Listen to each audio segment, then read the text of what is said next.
श्री गोपाळ कृष्ण भगवान की जय. लीळा नंबर 484. संन्याशांना वेद. सर्वज्ञांचा गणपत मठात मुक्काम होता. एके दिवशी दुपारचा पूजा अवसर झाला. जेवण झाले. विश्रांती घेऊन उठले. मग संध्याकाळच्या प्रहरी सर्वज्ञ दाई भागवताला म्हणाले, बटिका, चादर व पाण्याचे भांडे घ्या. मग त्याने चादर व पाण्याचे भांडे घेतले. मग सर्वज्ञ शास्त्र मठाकडे जात होते. तेव्हा नरसिंहाच्या देवळाच्या परकोटाच्या पश्चिम बाजूने आश्रम जाताना भेटले. पायात चपला सोबत शिष्य. त्याने वर छत्री धरलेली सर्वज्ञांना पाहिले आणि चपला एकीकडे सोडल्या. छत्री बाजूला केली. सर्वज्ञांना वाकून नमस्कार केला. तेव्हा सर्वज्ञांनी त्यांची कानसुले थोडी फुललेली पाहिली. सर्वज्ञ म्हणाले, उद्रा अवस्था झाली. त्याने म्हटले, थोडे दिवस राहिले.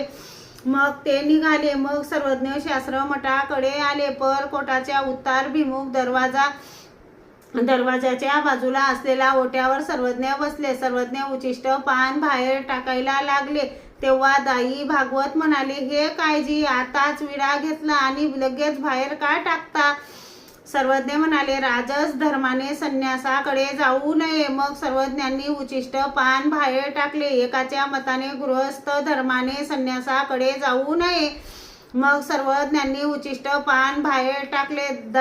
दाई भागवताने ओझळ पुढे केली. तोंडात घातले. तेव्हा तोंडात मावेना. सर्वज्ञ म्हणाले, बटिका जास्त झाले. मग दाई भागवताने पाण्याच्या घोटा बरोबर गिळले. मग सर्वज्ञांनी गुन्हा केला. सर्वज्ञांनी शास्त्र मठात प्रवेश केला. संन्यासांनी सर्वज्ञांना पाहिले आणि उभे राहिले. यावे जी असे म्हणून आसन रचू लागले. सर्वज्ञ म्हणाले, असे नाही, आम्ही आमच्या आसनावर बसणार.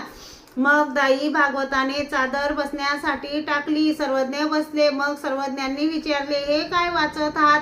जीजी, हे वेदांती काय म्हटले आहे? जीजी, आत्मबोध. सर्वज्ञांनी विचारले, तो कसा? मग ते बोलू लागले. सर्वज्ञ म्हणाले, आत्मबोध तो काय असा? श्री गोपाळ कृष्ण भगवान की जय.